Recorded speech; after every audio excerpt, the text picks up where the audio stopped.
I live in Columbus in a very typical neighborhood. The kind with houses close together and neighbors you recognize by sight but rarely talk to. I'm 34 years old and work in remote IT support, so I spend most of my time at home. At that time I was trying to go out a bit more, because my routine had basically become working, ordering food, and sleeping. It was early spring, still a bit cold, but with that stronger sunlight in the late afternoon. On that specific Saturday, I was driving around with no destination, just trying to clear my head, when I saw a handmade sign that said yard sale with an arrow pointing into a residential street. I decided to turn in more on impulse than real interest. It was a very simple sale.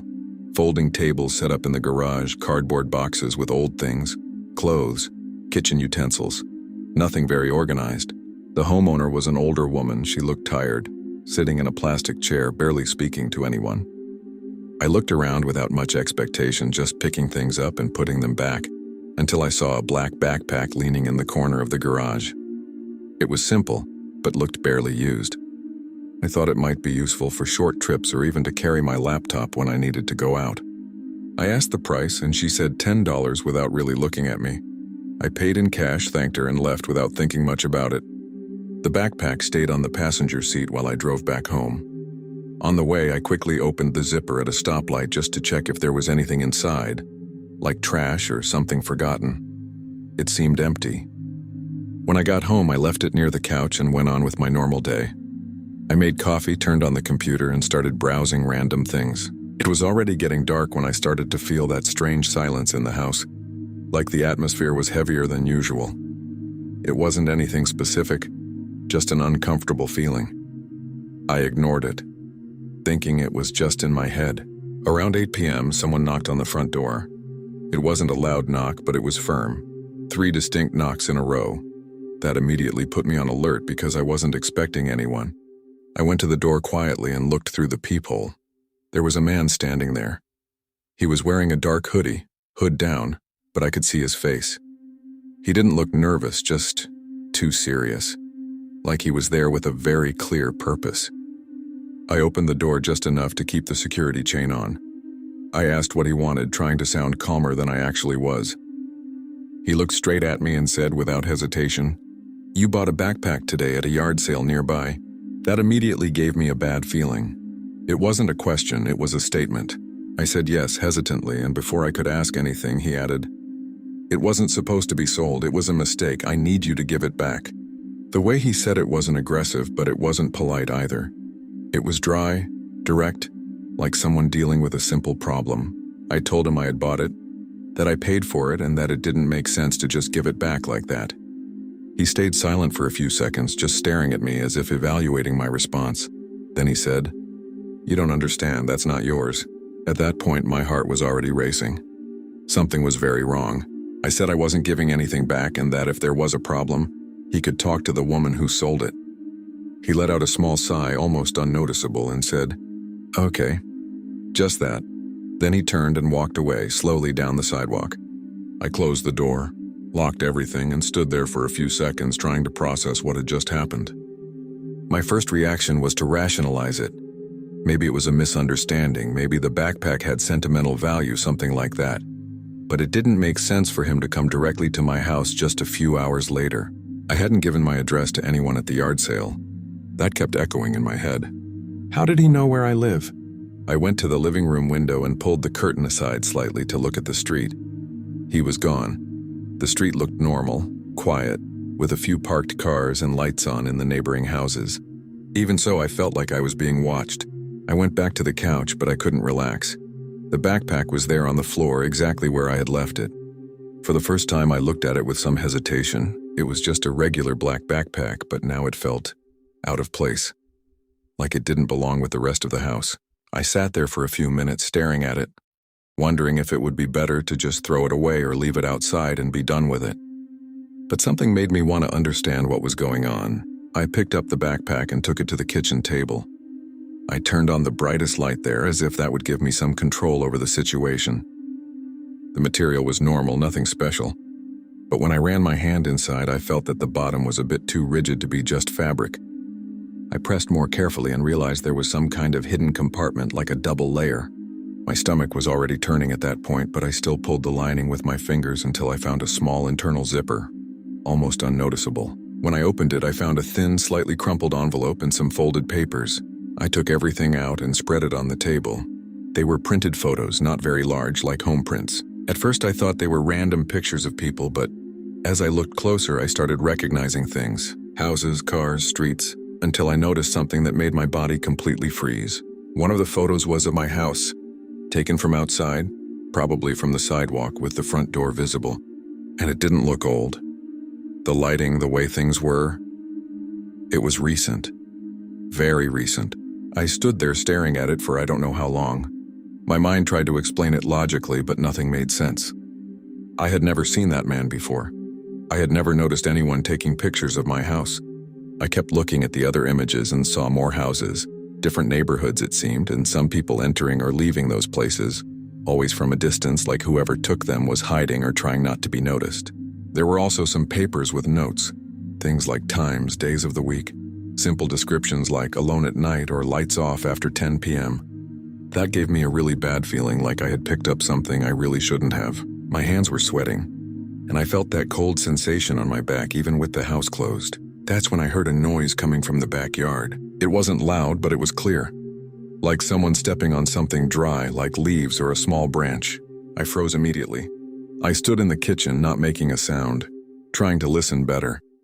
The noise came again, a slow step, heavy enough not to be a small animal.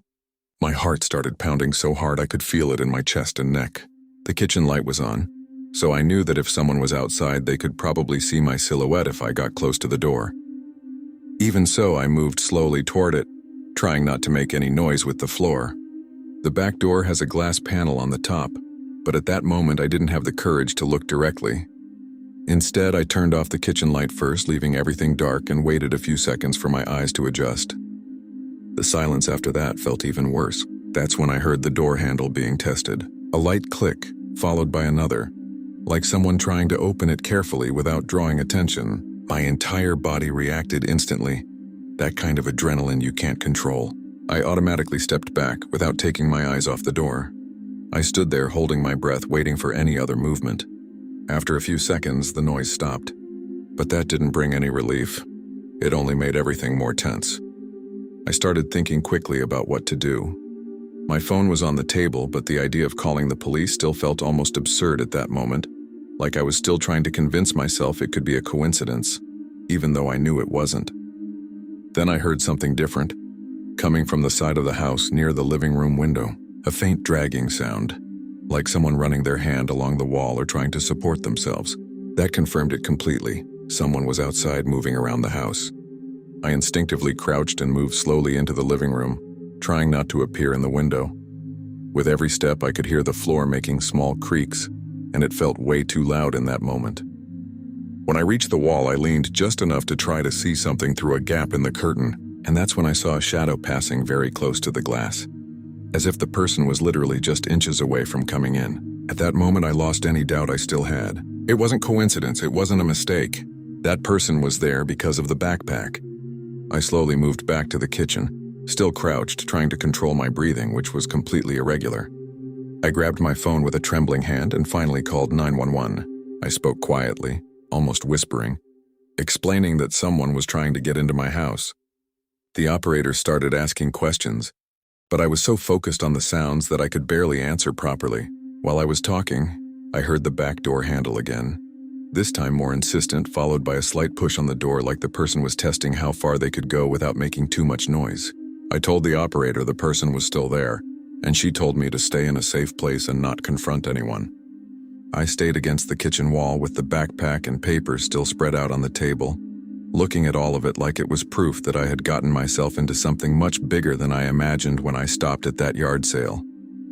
After a few minutes that felt much longer than they really were, I started hearing a distant siren. It was faint at first, but it got closer. As soon as that happened, all the sounds outside stopped again. There was no running, no door slamming, nothing, just silence. That was one of the things that bothered me the most afterward, because it felt like the person simply disappeared, like they were already expecting that kind of reaction. When the police car finally arrived, the blue lights reflecting on the walls of the house, I opened the front door, still barely believing what was happening. The officers came in, did a quick sweep of the backyard and around the house, but found no one. I showed them the photos, the papers, explained everything from the yard sale to the man who had come earlier. They looked at everything carefully, exchanged glances between themselves, but didn't give me any concrete answer. They just said it was strange and that I should keep everything locked and call if it happened again. After they left, the house became silent in a way that didn't feel normal. It wasn't the usual silence of the night. It was the kind of silence where any small sound feels wrong. I sat in the living room for a while with all the lights on, unable to turn anything off. The backpack was still on the table, open, with those photos spread out. I tried to gather everything, but my hands were still shaking. Every time I looked at the photo of my house, I felt a tightness in my chest, like someone had invaded a space that was supposed to be safe. I didn't sleep that night. I kept alternating between looking out the windows, checking the doors, and sitting on the couch, trying to understand what I had brought into my house without knowing. Several times I thought about just grabbing the backpack, putting it in the car and leaving, but at the same time I didn't want to go out in the dark, didn't want to risk someone following me or waiting outside. It was almost morning when the exhaustion really hit. The sky was starting to lighten, that gray tone before the sun comes up. I went back to the kitchen, determined to put everything back into the backpack and get rid of it. As I was organizing things, I noticed something I hadn't seen before. One of the papers had an address written by hand along with a time. The address was mine, and the time was from the night before, like exactly the period when I was at home, before the man showed up at the door. That gave me a much worse feeling than everything before. It wasn't just someone trying to get the backpack back. It felt like part of some routine, some kind of monitoring, as if that backpack was used to store information about specific houses. And for some reason, mine was already in there before I even bought it. When I finished packing everything, I didn't hesitate. I put the backpack inside a thick trash bag, tied it tightly, and took it straight to the trunk of my car. I waited for the sun to fully come up, waited until there was movement on the street, and only then left the house. I didn't go to work that day. I drove around for a while with no destination until I found a place with a large dumpster, one of those in a commercial area. I stopped, got out quickly, threw the bag in, and left without looking back. Since then, I've never gone back to that yard sale street. I changed the locks on my house, installed cameras, started paying attention to any different car that passes by. Nothing like that has happened again, at least not directly. But to this day, sometimes when I get home at night, I have that feeling that someone has already been there before me, as if for some reason, that address is still marked somewhere I'll never see. Story 2. I live with my parents in a quiet suburb of Naperville. I'm 16 years old, and at that time I was trying to save money to buy a better phone. But since I didn't want to spend much, I ended up looking for used options. It was summer, school vacation, so I spent most of the day at home playing games, occasionally going out on my bike around the neighborhood. One Saturday morning I was riding around with nothing much to do when I saw a yard sale sign on a nearby street. I decided to stop more out of curiosity than anything else. It was a typical setup: garage open, some tables with old stuff, books, electronics, clothes. Nothing very organized. There was an older guy taking care of things, looking a bit distracted, messing with his phone. I was looking around when I saw an old phone, one of those simpler models. It wasn't a modern smartphone, but it still worked. I asked the price, and he said $15. He said it was working, just needed a SIM card. I thought it was cheap and bought it right away, thinking I could at least use it for Wi-Fi and basic apps until I got a better one. When I got home, I went straight to my room to test the device. It still had battery and turned on normally. The first thing I did was go into the settings and reset everything, making it like new. It took a few minutes, restarted, and seemed clean with nothing from the previous owner. I connected it to my home Wi-Fi and started using it. It was slow, kind of laggy, but it worked. I downloaded 1 or 2 apps just to test it. During the afternoon, nothing strange happened. I used it normally, watched some videos, messaged my friends over Wi-Fi. But later that night, I was lying in bed using it in the dark when I got the first call. The number didn't show, just said unknown. I thought it could be an error or spam, so I answered. There was no one speaking, no sound, no breathing, nothing. I waited a few seconds, said hello twice, and then they hung up. At the time, I didn't think it was that strange. I just blocked the number and kept using the phone. But a few minutes later, the phone vibrated again. This time it was a message. The message didn't have an identified sender. It just appeared on the screen like it was also from an unknown number. The text was short. 2240 in parking lot behind the market. That was it. No explanation, no name, nothing. I stared at it, trying to figure out if it was some kind of error. Maybe a delayed message from the previous owner, something like that. I ignored it and set the phone aside. About 5 minutes later, another message came in. Don't be late. At that point, I felt a slight discomfort. But still trying to be rational, I thought maybe the reset hadn't erased everything properly. I went back into the settings, checked history, contacts, anything that could explain it. But there was nothing. It was like the device was actually clean. I decided to turn off the phone and go to sleep. But that message stayed in my head more than I wanted to admit. Even so, I tried not to think about it. The next day in the afternoon, I turned the phone back on to see if everything was normal. For the first few minutes, nothing happened. I used it a bit. Everything seemed fine. Then it vibrated again. Another message appeared. This time, it changed. 1715, side of the building. There was no reference to which building, no context at all. That started to really bother me. It didn't feel random. It felt like someone was sending instructions as if expecting whoever had the phone to know exactly what it meant. I showed it to my friend in chat, sent a screenshot. He said it was probably a troll or some weird bug. I tried to believe that, but the feeling didn't match something normal. Still, I ignored it again. But as I kept ignoring it, the messages started to change tone. At the beginning of the evening, another one came, and this time it was different. It wasn't just time and place, it was direct. You have something that isn't yours. The moment I read that, I felt a cold drop in my stomach that I can't really explain. It was just text on a screen, but it felt too directed to be a coincidence.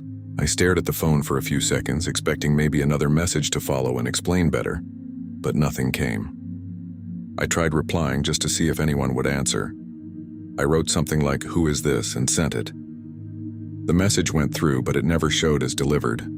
Like there was no one on the other side, just those messages reaching me. I got up from the bed, went to my bedroom door and looked at the hallway as if that would give me some answer. The house was normal. My parents in the living room watching TV, low volume, everything usual. I went back to my room trying to convince myself it was just some kind of bug or leftover data from the previous owner. But that sentence kept repeating in my head. You have something that isn't yours. It wasn't just the content, it was the timing, like someone knew I was ignoring it. I tried to just turn the phone off again and forget about it, but less than a minute after I turned the screen back on, it vibrated again. Another message. This time even more direct. Why aren't you going? My heart started racing instantly. That no longer felt automatic. It felt like someone expecting a real action. I started thinking if there was any way someone could track the device even after a reset, if they could know where I was. I checked the location settings, everything off. Wi-Fi normal, nothing connected except my home network. Even so, the feeling of being watched started to grow. I pulled the curtain slightly and looked out at the street. It was already night, street lights on, some houses lit up, nothing out of the ordinary. But I couldn't shake the idea that someone could be out there somewhere, knowing that the phone was now with me. That's when another message came in, and this time it completely changed the tone. There was no time, no location. It just said, "You are at home." My whole body froze instantly. It wasn't indirect anymore, it wasn't generic. That was way too specific. I immediately looked at my bedroom door, then the windows, as if expecting to see someone there. I grabbed the phone tighter, as if I could get some answer just by staring at the screen. I tried calling that number, but it didn't ring, didn't connect, just ended on its own. I started thinking about turning off the router, cutting any connection, but at the same time, I didn't know if that would even help. The worst part was that I couldn't explain any of this to my parents without sounding like I was overreacting. Even so, I left my room and went to the living room, trying to act normal, but my head was completely messed up. I sat on the couch, watched TV with them without really paying attention. My dad said something, I answered automatically, trying to seem calm. But the phone was in my hand the whole time, and every small vibration made me tense up. A few minutes later, it vibrated again. I looked immediately, already expecting something worse. The message said, "Open the door." Just that. No context, nothing. At that exact moment, someone knocked on the front door. 3 firm knocks. Exactly the same rhythm as the night before, like it had been rehearsed. My mom looked at the door, my dad too, confused. I felt a pressure in my chest that made me stand up immediately before them. I walked to the door with my heart pounding, each step sounding too loud.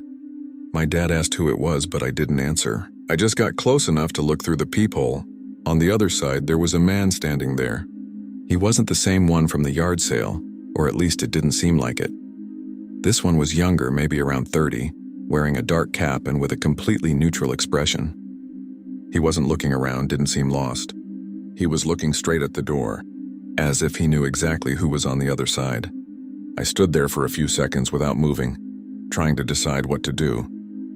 Then he spoke without raising his voice. "I know you're there." My breathing shortened instantly, and then he said my name, my full name, a name I had never put into that phone, never typed anywhere on it. When he said my full name, it felt like an electric shock. It wasn't just fear. It was the feeling that something had crossed a boundary that shouldn't have been crossed. My dad stood up immediately, asking who it was, and I just managed to tell him quietly not to open the door. The man outside didn't knock again, didn't force anything. He just stood there in silence, as if waiting. My dad came closer and asked who was there, more firmly, but there was no response. I looked through the peephole again, and he was still in the same position, not moving, staring at the door. That lasted a few seconds that felt much longer. Then he took a step back, moved out of view, and simply left. No running, no words, he just turned and disappeared down the sidewalk. My dad opened the door a few seconds later, but there was no one there. The street was empty, just the streetlights and the normal silence of the night. As soon as the door closed, I went back to my room without really explaining what was happening. I picked up the phone and it was there with another message already open on the screen. "Now you understand." That gave me a different kind of fear, heavier, more real.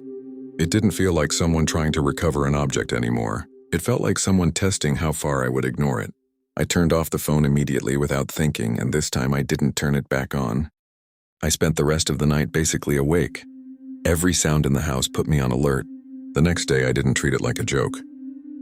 I put the phone inside a box, wrapped it in a t-shirt, and stored it in the back of my closet. I stayed home all day, occasionally looking out the window, trying to see if there was any strange car parked nearby, anyone moving too slowly. Nothing happened that day, at least nothing visible.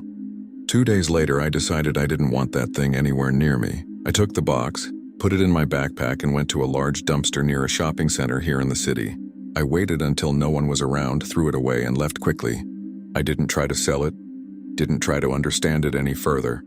I just wanted to get rid of it. Since then, I've never received another message, never had another call. But even now, sometimes when my phone vibrates with an unknown number, I feel that same tightness in my chest. And the worst part is thinking that at some point, someone knew exactly who had that device and exactly where I was. Story 3. My wife and I recently moved to a small town near Bend. The idea was to get away from the rush of where we used to live and try something quieter, since I started working remotely, and she was also able to adjust her job for that. The house we found was simple, a bit older, with a backyard and plenty of trees around. Not too isolated, but also not the kind of neighborhood with constant movement. It was early fall, starting to get cold at night, and we were still in that phase of organizing everything, opening boxes, deciding where to put things.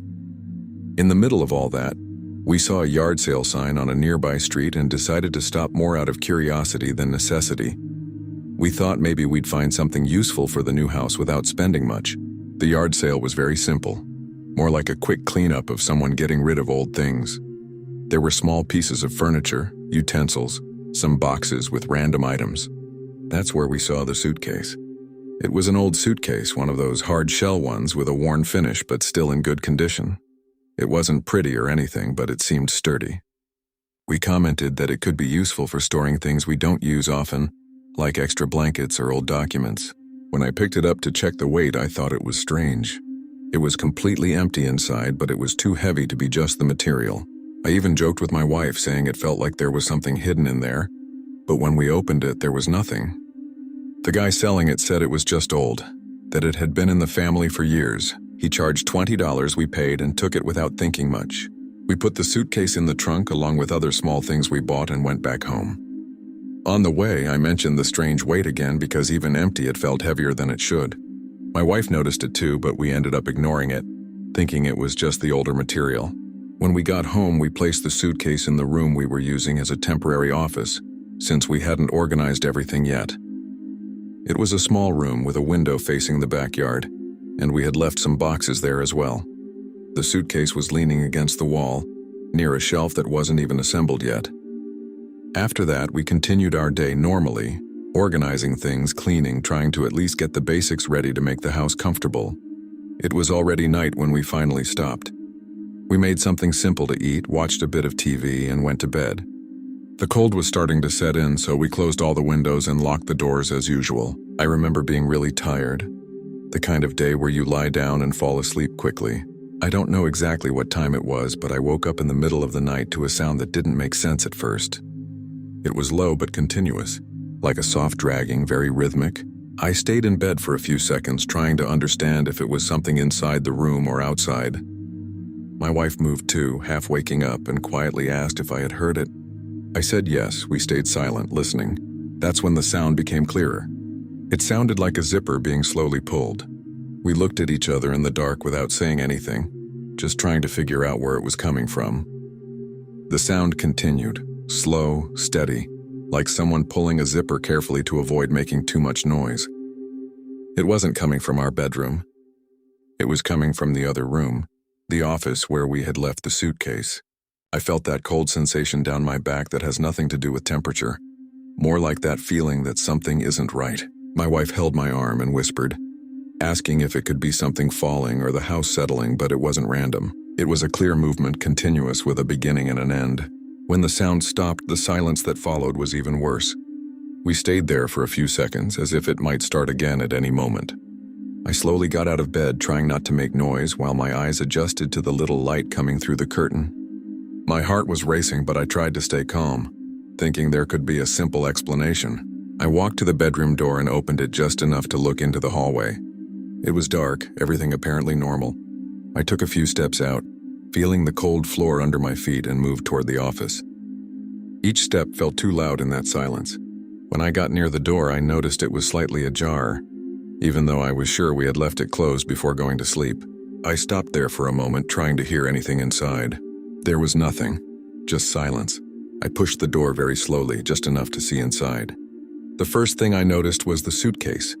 It was no longer exactly in the position we had left it. It wasn't a big change, but enough to feel out of place. It was slightly turned, like someone had moved it. That alone was enough to make my whole body tense. I didn't go in right away. I stood at the doorway listening, waiting for any movement inside. Nothing. My wife came up behind me, still a bit scared, and quietly asked what I was seeing. I just pointed at the suitcase, unable to say much at that moment. We stood there for a few seconds, both staring as if it might change on its own. Then I gathered the courage and stepped into the room. Each step felt heavy, like I was approaching something I didn't want to confirm. I got close to the suitcase and slowly crouched down. The zipper, which we had left completely closed, was now slightly open. Not much, maybe 2 or 3 centimeters, but enough that it couldn't be a coincidence. I touched the metal zipper. It was cold, normal, but the feeling of touching it was strange, like I was intruding on something. My wife asked if I had opened it earlier and forgotten, and I said no, definitely not. I slowly pulled the zipper open completely, expecting to see something inside that would explain it. But it was still empty, at least at first glance. Then I noticed something I hadn't seen before. When I ran my hand inside, I felt the inner lining was uneven, like it had been pushed outward from the inside. It wasn't just normal wear. There were areas where the fabric seemed stretched too much and others with small distortions, like something had forced space inside at some point. I leaned closer, using my phone's light, and that's when I saw it more clearly. On one of the inner sides, the lining was torn from the inside out. It wasn't a clean cut. It was irregular, with the edges pulled, like someone had tried to get out of there in a hurry or without tools. At that moment, I felt a strong tightness in my chest, the kind of reaction you can't control. My wife saw it too and went silent, not knowing what to say.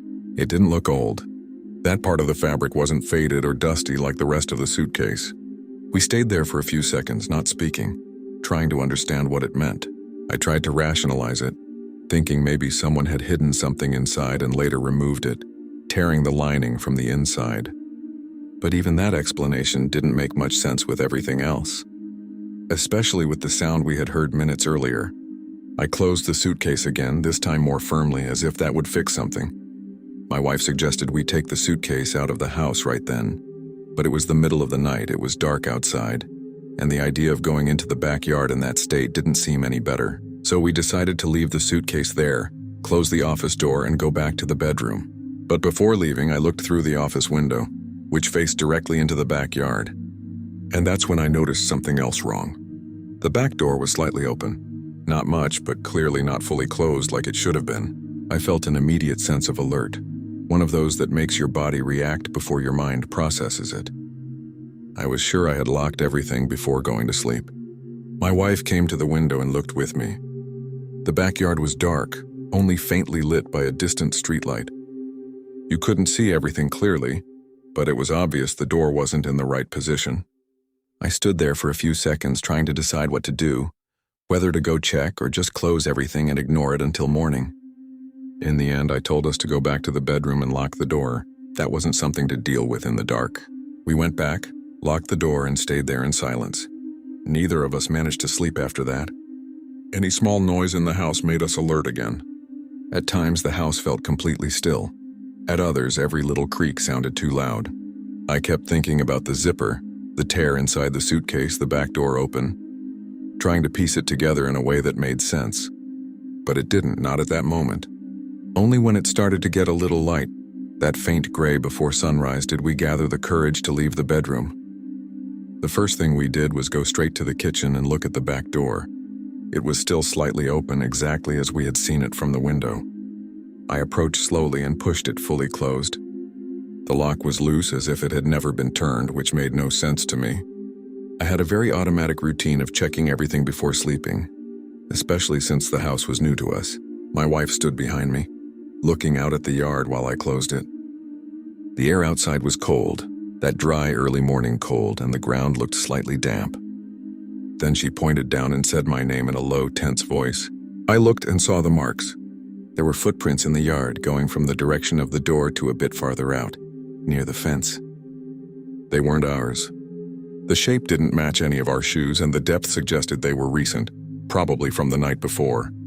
I crouched down to look closer and felt that discomfort rise again, stronger this time. The marks were clear, not old or faded. The path they made didn't help either. It looked like someone had come out of the house, taken a few steps into the yard, and then simply disappeared. There was no clear continuation leading away, not to the sides, nowhere. It didn't make physical sense, but it also didn't feel imaginary. It was just wrong. I stayed there for a few seconds trying to find a simple explanation, but nothing came. My mind tried to frame it as someone who entered, realized we were home, and left, but the footprints didn't support that. There was no sign of someone going back the same way or leaving through the sides. It was as if the person had stopped in the middle of the yard and vanished. My wife was visibly more nervous now, saying we should call someone, maybe the police or a neighbor. I agreed, but first I looked around one more time, trying to find any other sign. There wasn't anything else, just the footprints and the quiet of the morning starting. We went back inside, and I went straight to the office. The suitcase was still there in the same place we had left it, closed. But when I got closer, I noticed the zipper wasn't exactly where I had left it before leaving the room. It was a minimal difference, just a few centimeters, but enough to make me stop again. I didn't say anything, I just stood there looking. My wife asked what it was, and I just shook my head, not even sure if it was worth pointing out another strange thing. But I knew it wasn't normal. I didn't open the suitcase again. At that moment, the last thing I wanted was to touch it anymore. We decided not to waste time trying to figure it out ourselves and called the police. While we waited, we stayed in the living room, mostly silent, listening to every small sound in the house. When the officers arrived, I explained everything, from the yard sale to that morning. They went to the backyard, looked at the footprints, took some photos, but their reaction was neutral, like it wasn't the first time they had seen something strange, but also not treating it as urgent. One of them said it could have been someone trying to break in, maybe looking for valuables, and gave up when they realized the house was occupied. I mentioned the suitcase, the zipper sound, the tear inside, but they didn't give much importance to that. They said that without clear signs of forced entry, it was hard to conclude anything. That didn't help much to ease the feeling that something was wrong. After they left, the house felt even stranger. There was no one outside anymore, but the feeling hadn't gone away. We talked about what to do with the suitcase. My wife didn't want it inside the house at all, and I was starting to agree. Even without fully understanding why, it felt like keeping it there was feeding whatever was happening. We took the suitcase outside into the backyard and left it near the fence far from the door. I didn't open it again or check anything else, I just wanted it out of the house. Even so, before going back inside, I looked at it one last time. It was closed still, completely ordinary at first glance. But the feeling it gave off wasn't of just any object. That night, we made sure to check everything multiple times before going to sleep. Doors, windows, locks, even things we normally wouldn't think about. The suitcase stayed outside, leaning near the fence where we left it. I checked through the window a few times before going to bed, just to make sure it was still there and that no one was in the yard. Everything seemed normal. Even so, sleeping was difficult. Any small noise would wake us up. At some point in the night, I woke up again, more by instinct than by any specific sound.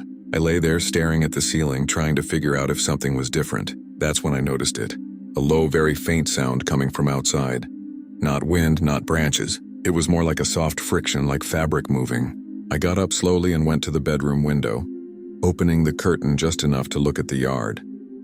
It took a few seconds for my eyes to adjust to the darkness, but when I could see better, I felt that same tightness in my chest again.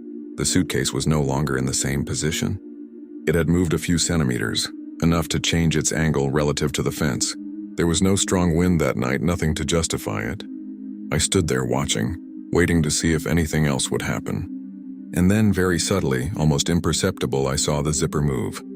Not opening all at once, just a small shift, like something was pulling it from the inside carefully. The next day, we didn't discuss it much. We didn't try to understand it any further. I grabbed the suitcase with gloves without opening it, put it straight in the car and took it to a disposal area farther away, outside the city. I didn't want to sell it, donate it, nothing. I just wanted to get rid of it.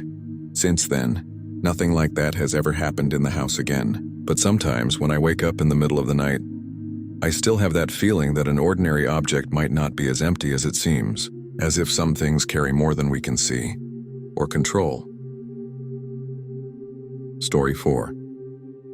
I live in a small town near Lancaster, one of those places where everyone more or less recognizes each other by sight, and the streets all look similar, with old houses, large trees, and very little movement at night.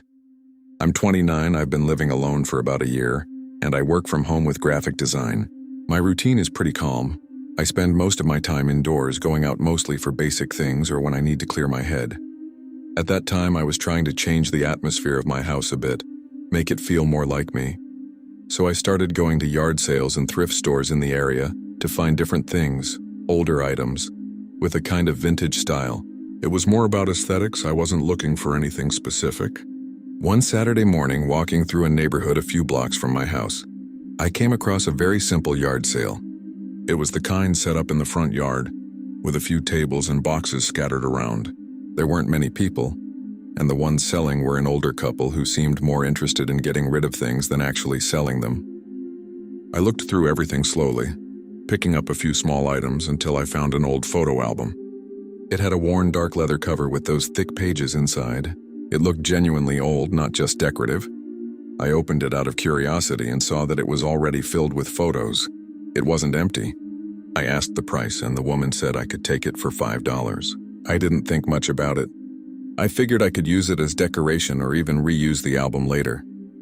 I took it with me without paying much attention to its contents at that moment. When I got home, I left the album on the living room table along with the other things I had bought. I continued my day normally, organizing things, answering work messages, making lunch. Only later in the early afternoon did I sit on the couch and decide to go through the album properly. I opened the first page without much expectation, just assuming I'd see old photos of some random family. And at first, that's exactly what it was. Pictures of people in front of houses, birthdays, simple gatherings, all with that old look, some slightly faded, others in better condition. But as I kept turning the pages, I started noticing a strange pattern. Many of the photos were of the same street. At first, I thought it was a coincidence, but the more I looked, the clearer it became that it was the same place, just at different times. That's when I started paying closer attention to the details, the houses, the sidewalks, the trees, and then it hit me. That street was mine. It wasn't similar. It was exactly the street where I live. I felt an immediate discomfort, the kind you can't really explain, but you know something is wrong. I kept looking, trying to find a logical explanation. Maybe it belonged to someone who had lived there for a long time and had taken photos over the years. But then I came across a photo that made my body freeze. It was the front of my house. It didn't look old. The paint was the same as now. The number on the front was the same. Even a detail on the porch that had only been added recently was there. That wasn't a photo from years ago. It was recent. I stared at that photo for a few seconds, trying to convince myself I was mistaken, but I wasn't. It was my house without a doubt. The angle was from the sidewalk, straight on, like someone had stood there and taken it without trying to hide. I flipped back through a few pages and found other images of the same street, some older, others clearly more recent. It wasn't an old album in the sense of being only from the past. It had been updated. That was what bothered me the most. It wasn't a forgotten relic. Someone had added photos to it recently. I felt my body tense, and without realizing it, I started looking around the living room as if I expected to see someone there. I tried to calm myself, thinking there had to be a simple explanation. Maybe someone who used to live there. Someone in the neighborhood with a strange habit of photographing the street over the years. Even so, it didn't make sense for it to be sold at a random yard sale. And especially, it didn't make sense for the most recent photo to be so current. I stood up and went to the living room window, pulling the curtain aside slightly to look outside. Everything was normal. A few parked cars, no unusual movement. Even so, the feeling of discomfort didn't go away.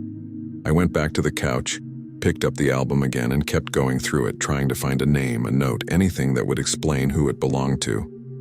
After flipping through a few more pages, I found small handwritten notes beneath some of the photos. They weren't typical descriptions like dates or names. They were short, very objective. Things like lights go off early, low activity at night, no car in the driveway during the day. That made me uncomfortable in a way I couldn't ignore anymore. It didn't look like someone documenting memories. It looked like someone observing routines. I felt a heaviness in my chest and closed the album for a moment, trying to organize my thoughts. My first instinct was to think it might be some kind of strange project, someone obsessed with the street or something like that. But the way it was organized, it didn't feel random. I got up and took the album to the kitchen table, turning on the brightest light. I opened it again and started looking more carefully, trying to find a clearer pattern. Some photos had subtle markings, like a small circle around a window or an arrow pointing toward the entrance of a house. When I went back to the page with my house, I noticed there was a marking there too, very faint, almost erased, near the front door. That made my breathing shorter. I started thinking someone might be observing the houses on the street systematically, as if they were choosing something. That's when the doorbell rang. The sound made me jump slightly. It wasn't loud, but at that moment it felt much stronger than usual. I stood still for a few seconds, looking toward the door, trying to decide whether to answer it. My first instinct was to ignore it, pretend no one was home. But the doorbell rang again, this time with a shorter interval. It didn't seem like someone who pressed it by mistake. I slowly approached the door, trying not to make noise, and looked through the peephole. There was a man standing there. He was very close to the door, looking straight ahead as if he knew exactly where the peephole was. He didn't look nervous or in a hurry, just still. I opened the door just enough to keep the security chain in place. I asked what he wanted, trying to keep my voice steady. He didn't answer immediately. He stared at me for a few seconds before saying, "You bought an album today." It wasn't a question. It was a statement, like he already knew the answer. That made me even more tense. I said yes without going into detail, and he continued. That wasn't supposed to be for sale. The way he said it was calm, but there was something off in his tone, like it was obvious. I asked what he meant, and he replied directly, "I need you to give it back." No explanation, no context, just that. I felt immediate discomfort, but tried to stay calm. I asked why it couldn't be sold, and he just said, "It's not something you should have." That didn't help at all. I told him I had bought it normally, that I paid for it, and that if there was a problem, he could deal with the person who sold it. He stayed silent for a few seconds, staring at me in a way that felt too fixed, like he was analyzing my reaction. Then he said, "You don't understand what you're looking at." That sentence sent a chill down my spine. but it also made me irritated. I told him I wasn't going to hand anything over without an explanation, and that he needed to leave. He didn't argue. He didn't insist. He just nodded slightly like he had expected that answer and said, "All right." I immediately closed the door and locked everything. I stood there for a few seconds, my hand still on the handle, trying to process what had just happened. My breathing was fast, and that feeling that something was wrong only grew stronger. I went to the living room window and looked through the curtain. He hadn't left. He was across the street, standing on the sidewalk facing my house. He wasn't on his phone, wasn't walking, wasn't doing anything, just watching. That was enough to actually scare me. He didn't look like someone trying to recover an item for sentimental value. He looked like someone waiting. I stepped away from the window slowly, not wanting to draw attention, and went back to the kitchen where the album was open on the table. I stood there looking at it for a few seconds, trying to decide what to do. His presence outside changed everything. This didn't just feel strange anymore, it felt directed. I started flipping through the pages again, this time more urgently, trying to find something that explained why he was so insistent. That's when I noticed something I hadn't seen before. Some of the more recent photos had small details I hadn't recognized at first.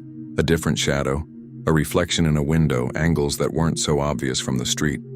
When I got back to the photo of my house, I looked closer. In the reflection of the living room window, you could see a shape. It was faint, but it was there. A silhouette. Someone standing on the sidewalk holding something at face level, probably a camera. That gave me a very bad feeling because it looked like whoever took that photo was standing exactly where that man was now. I felt a tightness in my chest and went back to the window, this time looking more carefully. He was still there. Same position, same stillness. He didn't look impatient, didn't look nervous. It was like he was waiting for the moment I would come out and hand over the album. I started thinking about calling the police, but at the same time I didn't know exactly what to say.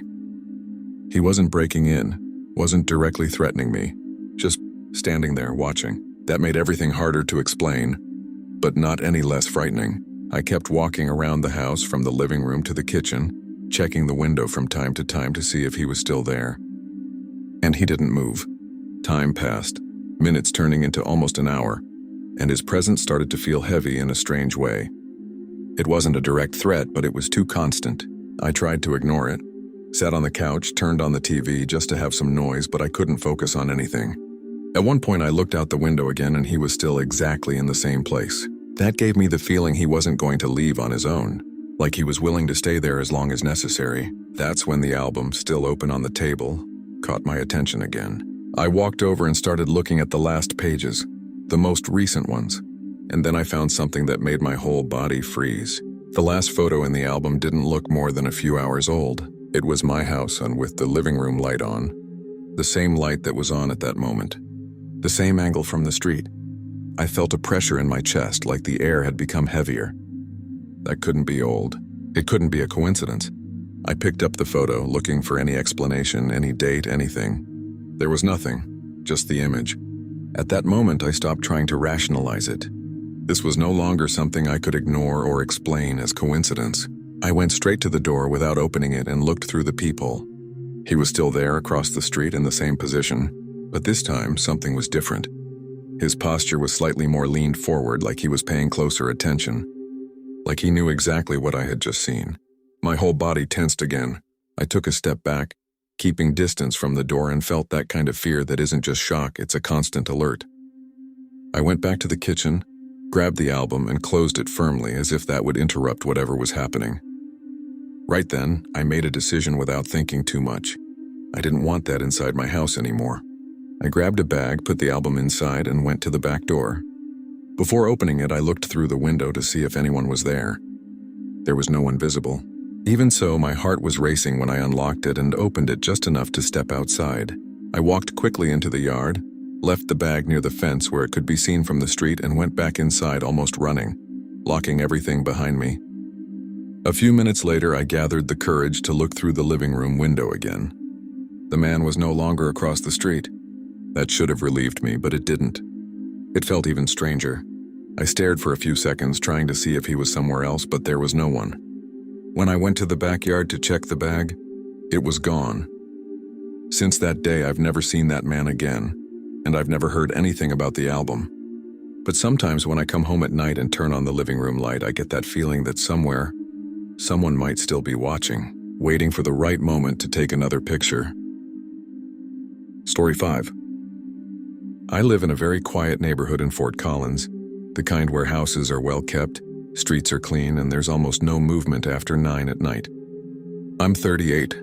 I work in residential maintenance on my own, so I'm always doing some kind of renovation, whether in my own house or someone else's. At that time, I was remodeling my garage, trying to turn it into a more organized space to store tools and maybe even set up a small workshop. Since I didn't want to spend much on new equipment, I started looking for used items at yard sales in the area, because you can always find good tools for a much lower price. One Saturday morning, I saw a yard sale sign on a street a few minutes from my house and decided to stop by. It was a normal house, garage open, several boxes with tools, parts, things kind of mixed together. The person selling was an older man, not very talkative. I looked through everything calmly and found a metal toolbox, one of those older, very sturdy ones. Inside there were several basic tools: wrench, pliers, screwdriver, all used but in good condition. I asked the price and he said $30 for everything. It seemed fair, so I bought it without thinking much. He didn't ask anything, didn't make conversation, just took the money and went back to handling his things. When I got home, I took the toolbox straight to the garage and started organizing everything. I took everything out, cleaned what needed to be cleaned, and sorted things by type. It was the kind of thing I was already used to doing, so nothing felt strange at that moment. I grabbed one of the screwdrivers to use on a bracket I was installing on the wall. When I turned the tool in my hand, I felt something odd in the handle, like there was something loose inside. I thought it might just be wear, but I still tapped it lightly to see if anything would fall out. Nothing did. I kept using it for a few more minutes until I decided to open the handle, since some older models allow that.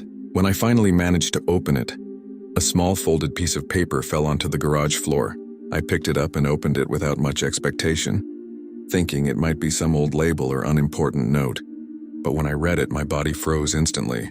It was an address, and not just any address. It was mine, written completely with number, street, everything correct.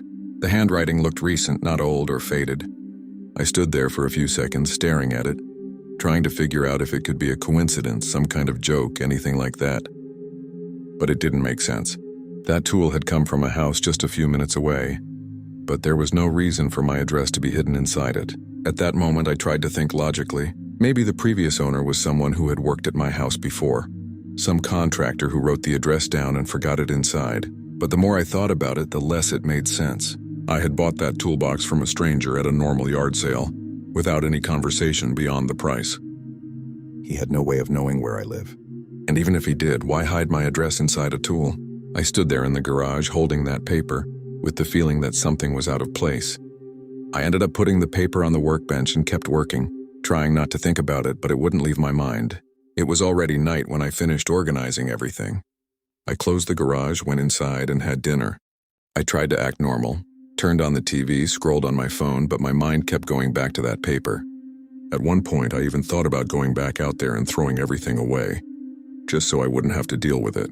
That's when I heard a sound coming from the garage. A metallic click followed by a light creak. It wasn't loud, but it was clear enough to make me stop immediately. I stayed still, trying to listen better. A few seconds later, there was another sound. This time, it sounded like someone testing the garage door handle from the inside. At that moment, I felt my whole body tense up.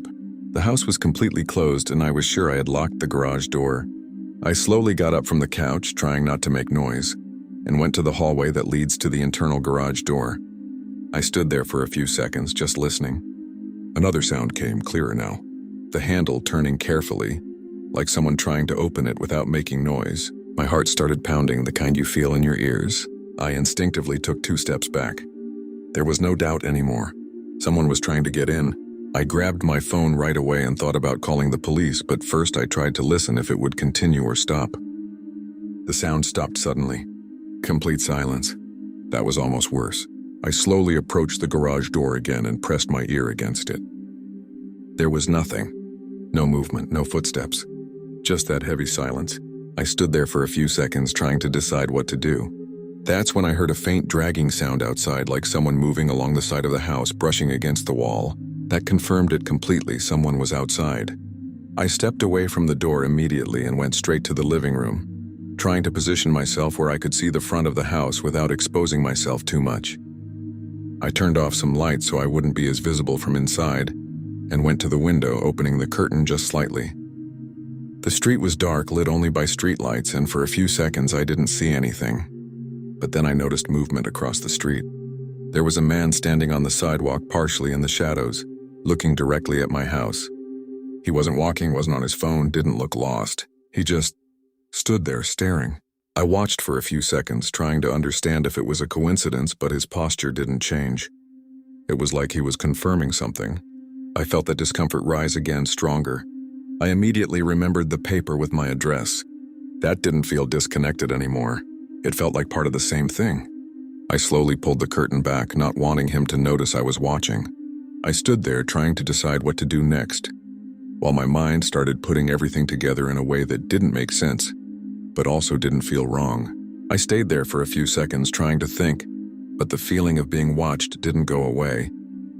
I walked slowly back to the kitchen, grabbed my phone, ready to call the police, but before that I decided to check my neighbor's cameras across the street. He had shown me before how to access them in case of need. I opened the app and pulled up the recording from that time. It took a few seconds to load, and when the image appeared, I saw exactly what I had just seen from the window, just from another angle. The man was across the street, standing, looking directly at my house. But in the recording, I could see his face more clearly. He didn't look lost or hesitant. He looked focused, like someone checking an address. I fast-forwarded a few seconds to see what he did next. He stood there for a while, then took a few slow steps forward, crossed the street, and stopped right in front of my house. He didn't try to enter, didn't try to open anything at that moment. He just stood there on the sidewalk as if confirming details. At one point, he reached into his pocket, pulled out something small, it looked like a piece of paper, and looked at it, then looked back at the house. That made my stomach drop instantly, because in my mind it only reinforced one thing. That address hadn't ended up inside the tool by accident. I kept watching the recording for a few more seconds, trying to see how far it went. At a certain point, he simply stopped looking at the paper, put it back in his pocket, and stood there for a few more seconds, staring at the house, as if memorizing every detail. Then he turned and crossed the street again, heading back in the direction he came from. He didn't run, didn't look worried. It was too calm for someone doing something wrong. That was what bothered me the most. It didn't feel improvised. It felt like routine. I paused the video and stared at the frozen image of him for a few seconds, trying to memorize his face as if that would help somehow later. At that point, I didn't want to wait to see if he would come back. I called the police and explained everything, from the tool to the attempt at the garage and what I had seen on the cameras.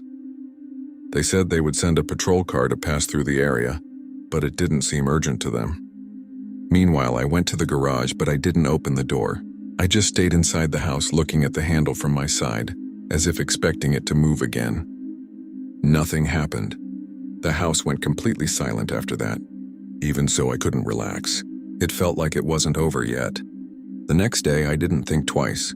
I took all the tools from that box, including the screwdriver where I found the paper, put everything into a bag, and took it straight to a disposal site outside the neighborhood. I didn't want to sell it, didn't want to donate it, didn't want to keep any of it with me. Since then, nothing has happened again directly. No one came back, no more attempts. But sometimes when I'm alone at night and hear any sound coming from the garage, I remember that paper. And the way that man was looking at my house, like he already knew exactly what to look for. Story 6. I live alone in Grand Rapids in a simple apartment on the second floor of a small building. I'm 24.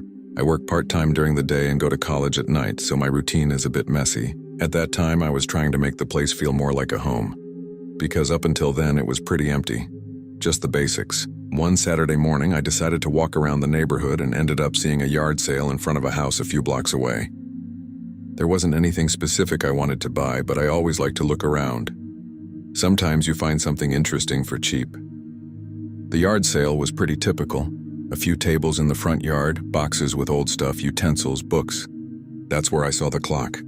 It was an old wall clock, round with a dark wooden frame and slightly scratched glass in the front. It wasn't modern, but it had a nice style and still seemed to work. I asked the guy selling it, and he said it just needed a battery and it would work normally. He asked for $8, I paid and took it. There was nothing special about it. I just thought it would look good on the living room wall since I didn't have anything there. When I got home, I put in a new battery and hung the clock on the living room wall, right in front of the couch. I set the time and watched it for a few minutes just to make sure it was working properly. The second hand moved normally without sticking, without any strange noise besides the light ticking. I spent the rest of the day without thinking much about it, doing my usual things, studying a bit, scrolling on my phone. During the night, everything stayed normal. The clock worked perfectly, no delay, no stopping. I even checked it a few times out of habit, and everything seemed fine. That first night, I went to sleep relatively early, around midnight. My bedroom is right next to the living room, so I can hear anything that happens there. At some point during the night, I woke up because of a light sound, but I couldn't tell exactly what it was. It wasn't loud enough to be something serious like someone knocking on the door, but it also wasn't just a normal house noise. I stayed lying there for a few seconds trying to listen better, but nothing else happened. I turned to the side and went back to sleep. The next day, when I woke up and went to the living room, the first thing I noticed was the clock. The clock had stopped. That alone wasn't that strange because battery clocks can fail sometimes, but what caught my attention was the time. It had stopped exactly at 2:17 a.m. I stood there looking at it for a few seconds, trying to remember if I had noticed anything at that time, but I couldn't recall anything clearly. I thought it might just be a battery issue, so I took it out, put it back in, reset the time, and went on with my day. For the rest of the day, it worked normally again, like nothing had happened.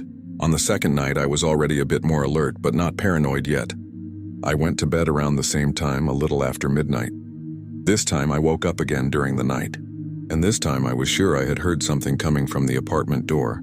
It wasn't a loud knock.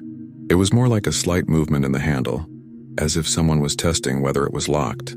I stayed completely still in bed, trying to listen better. The sound didn't repeat. After a few seconds, complete silence returned. I didn't have the courage to get up at that moment. I just lay there waiting for another sign, but nothing happened. The next day, as soon as I woke up, I went straight to the living room. Before even looking at anything else, I already knew what I was going to find. The clock had stopped again, and again exactly at 2:17. That made my stomach tighten immediately. It didn't feel like a coincidence anymore. I stared at the clock, trying to come up with a logical explanation, but nothing made sense. 2 nights in a row, the same time, and on the second night I was sure I had heard something at the door at that exact time. I replaced the battery with a new one, just to eliminate any technical doubt. I reset the time again and stood there for a few minutes watching it, as if it would give me some answer. During the day, everything worked normally again. The clock didn't slow down, didn't stop, nothing. But this time I was different. I paid more attention to the sounds in the apartment, more aware of any movement in the building hallway. At night, before going to bed, I made sure to lock the door twice, checked the handle, even placed a chair against it, more as a precaution than out of real necessity. I lay down, but I couldn't relax like before. I kept staring at the ceiling, waiting for that time as if I was anticipating something. I don't remember exactly when I fell asleep, but I clearly remember waking up again in the middle of the night. This time I wasn't disoriented. I woke up already with the feeling that something was about to happen. I stayed lying there, completely still, staring into the darkness of the room. The silence was heavy, the kind of silence that feels louder than any noise. I slowly turned my head toward the living room, trying to hear anything. And then it came. A light sound, but unmistakable. The doorknob turning. It wasn't sudden. It was slow testing, like someone who didn't want to draw attention, just checking if it was locked. My heart started racing instantly, and I felt that cold sensation through my whole body. I didn't move, I just stayed there listening. The sound stopped after a few seconds, but this time that wasn't all. Right after, there was a soft knock on the door. Not a loud knock, just 2 light taps like a test. That made me even more tense because it felt deliberate, like the person knew someone was inside but wasn't in a hurry. I stayed completely still, holding my breath without realizing it, trying not to make any sound. All my focus was on the door. I didn't have the courage to get up, but I also couldn't relax. After those 2 light taps, nothing else came. No attempt to open it, no other sound, just silence. A heavy silence, like someone was still on the other side, standing there. I stayed like that for a while, I couldn't tell how long, waiting for another movement, but nothing happened. Gradually, the exhaustion came back, but I didn't really fall asleep.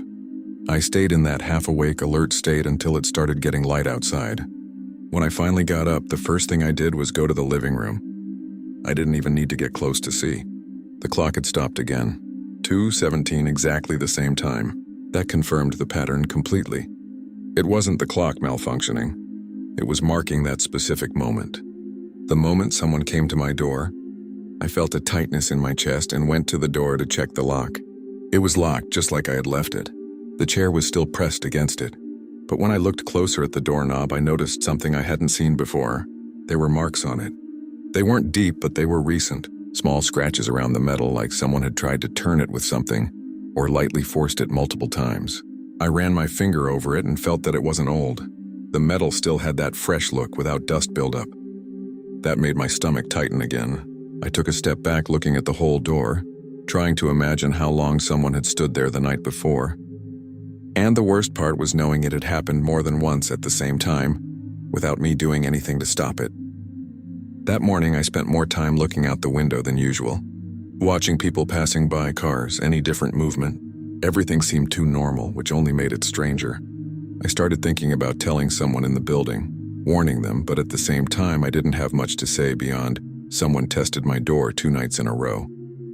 Even so, that was enough to keep me constantly on alert.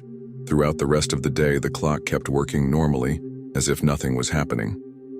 But now I couldn't look at it the same way anymore. That night, I didn't try to act like it was just another normal day. I prepared. I locked the door, placed the chair again, and this time I left my phone charging next to the bed, ready to call the police if needed. I also left the living room light off, so it wouldn't show movement from inside. I lay down but didn't really close my eyes. I just waited, staring at the ceiling, listening for any sound. When it was around that time, I was already fully awake, and then it happened again. First, the silence changed. It's hard to explain, but it felt like the environment got heavier, like everything became quieter than usual. Right after, I heard the doorknob turning again. Slow, controlled, exactly like the other nights. My heart raced instantly, but this time I didn't just wait. I grabbed my phone and got ready to call. The handle stopped. A few seconds of silence, and then very lightly I heard someone pressing against the door, like testing how far they could go. I kept my finger ready on the phone screen, waiting for anything that justified calling immediately. And then, just like the other nights, that strange silence came after the movement. But this time there was something more. A low sound, almost imperceptible, like someone breathing on the other side of the door. It wasn't loud, but it was close enough for me to know the person was still there. That gave me a different kind of fear, more direct, more physical. It wasn't just someone passing by. It was someone standing there, aware that someone was inside. A few seconds later, I heard footsteps moving away in the hallway, slow, unhurried. I waited a bit longer before getting up, trying to make sure no one was still there. When I finally went to the living room, the first thing I did was look at the clock. It had stopped. 2:17 for the third time. That wasn't coincidence or malfunction anymore. It was a pattern. It was like that object was marking exactly the moment that person appeared at my door. The next day, I didn't want to wait to see if it would continue. I took the clock off the wall without thinking twice and put it inside a box. I didn't want to test it anymore. Didn't want to observe another night. I took it to a disposal point far from there and threw it away. Since then, I've never heard any sound at the door during the night again. Never felt that sensation of someone testing the handle. But even now, sometimes I wake up in the middle of the night for no apparent reason. And the first thing I do is look at my phone's clock, just to make sure it's not 2:17. Thank you very much for your company until the end. Your support is what gives life to this channel. If these stories have caught you, don't forget to leave your like and comment on your opinion. And if you are not yet part of our community, sign up now to receive the next real horror stories.